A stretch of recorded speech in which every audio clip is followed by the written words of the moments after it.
Bismillah, walhamdulillah, wassalatu wassalam ala rasulillah. Assalamu alaikum rahmatullah. So I just wanted to summarize in this video what I was discussing in the previous one. So guys, just remember your reactions must be significant, consistent, and hard to subdue. So even if you were to try and suppress them, they will either reappear on another part of your body, or you'll just be made to feel really uncomfortable in trying to subdue them. Try to ensure that you perform your Ruqya diagnosis when you're wide awake and not whilst you're sleepy, because falling asleep is classed as a reaction.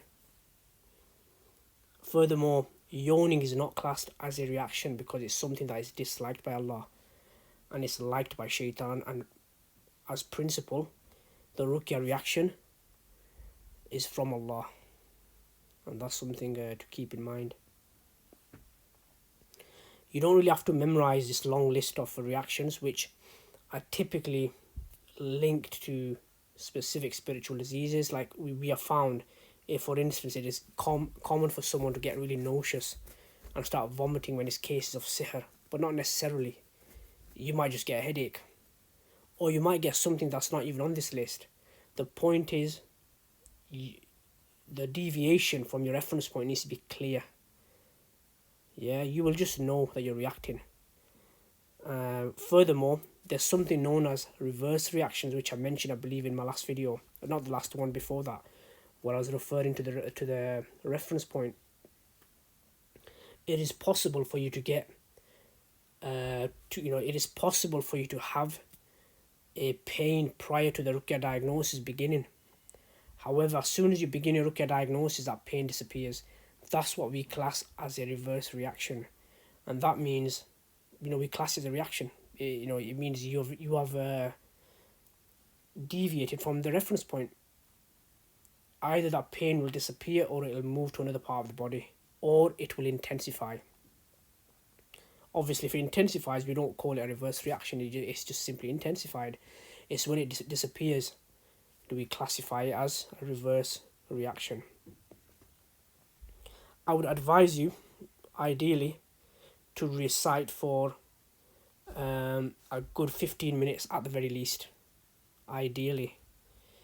Now, I'm going to go into detail with regards to how to perform the diagnosis in the subsequent videos. However, once I've covered a couple of more things, inshallah, I will then I will define each spiritual disease, the 8 spiritual diseases, or should I say the main 8 spiritual diseases. There are literally thousands upon thousands of spiritual diseases, as we have found out this year, as it's been confirmed with the extraordinary cases that we've been dealing with.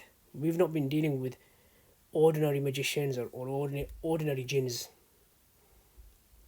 We've had encounters with the upper echelons of the jinn world, you could say, because of the things we've been teaching and using, actually.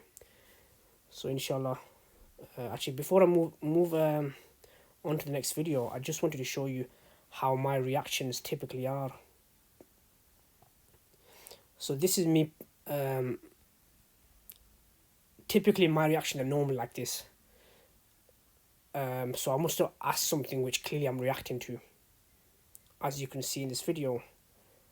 As you can see, they're very clear. Now, I can't fake this, and let me tell you something. If I perform a long Ruqya diagnosis, my calf muscles get really tired. It's something hard to explain. It's just happening all by itself as I'm reciting, and I've made a specific intention. Like this, what I would do is, I would ask Allah to show me, for instance, where the ta'weez is. Oh Allah, is the ta'weez in the house? I'll react. Is it in the living room? No reaction. Is it upstairs somewhere? I'll react. And then this is how I'll react to it. It's as clear as this. And then I will basically narrow it down like this until I find it exactly where it is. Whether it's in the house or outside the house. Literally anywhere in the world. Now when I have a look at this one, this is when I was actually checking for something within a sihr contract. I believe it was like a sihr. I was trying to obtain the information with regards to the purpose of the sihr, and the more specific I got into this in trying to extract this information, the more intense my reactions became, as you will see over here. Like this is when my leg was literally bouncing off the bed all by itself. It was quite an experience, and like you said, it's something for me. It's an iman booster. Like, how is this even happening? And like you said, these reactions will allow you to pinpoint exact locations of sihr objects or sihr ta'weez, and using that same method we can obtain 100% accurate results which are consistent. So this is a, if you're lucky to get reactions like this, you should really do a sujood al shukr just because of this, because it's truly a gift from Allah, and it really made my life easier, just having this, alhamdulillah. So yeah, that's I believe that's enough for today, inshallah. I will be discussing more interesting topics in the next coming days, bi-idhnillah. So stay tuned, guys. Wassalamu alaikum wa rahmatullah.